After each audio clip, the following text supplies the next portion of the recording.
Hello everyone, welcome back to my channel Ritushree lifestyle. আশা করছি সবাই ভালো আছো, সুস্থ আছো। তো আমরাও খুব ভালো আছি। চলে এলাম নতুন একটা ভিডিও নিয়ে, রেসিপির ভিডিও তোমাদের সামনে। আর দেখো আজকে কি রেসিপি তোমাদের সামনে তুলে ধরতে চলেছি। আর এই যে দেখো, দেখতেই পাচ্ছ এটা কি, এটা হচ্ছে শামুক। তো আমাদের এখানে এটাকে আমরা শামুক বলে থাকি, অন্যান্য জায়গায় অনেক রকমের এর নাম আছে, জানি না কে কী বলে থাকে। তবে আজকে এই শামুকের রেসিপি তোমাদের সঙ্গে শেয়ার করব। তো ভালো করে পরিষ্কার পরিচ্ছন্ন করে শামুকগুলো ধুয়ে পরিষ্কার করে নেওয়া হয়েছে। তারপরে ভেজে নিয়েছি, তেল দিয়ে হালকা করে ভেজে নিয়েছি, বেশি পুরো একদম ভাজার দরকার নেই, হালকা করে ভেজে নিয়েছি। আর মশলাতে আছে পেঁয়াজ, আদা, রসুন তো আছেই। পেঁয়াজ, আদা, রসুন ছাড়া বাঙালিদের আর কি রান্না আছে মশলাযুক্ত খাবার মানেই। আর ওই যে দেখো কড়াইতে তেল দিয়ে পেঁয়াজ ভেজে নিচ্ছি লাল লাল করে।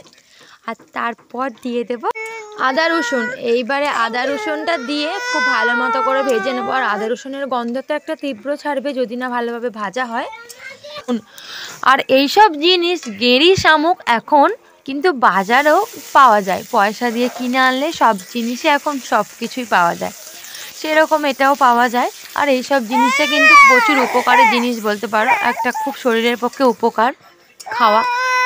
দেখো আদা রসুন ভেজে নিয়েছি, ভেজে এইবারে নুন, হলুদ, লঙ্কা গুঁড়ো স্বাদ মতো দিয়ে দিয়েছি, যেটা তোমাদের পরিমাণ মতন তোমরা দিয়ে দেবে, যেরকম ঝাল খাবে।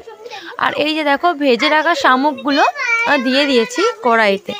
তারপর ভালো করে কষিয়ে নিচ্ছি।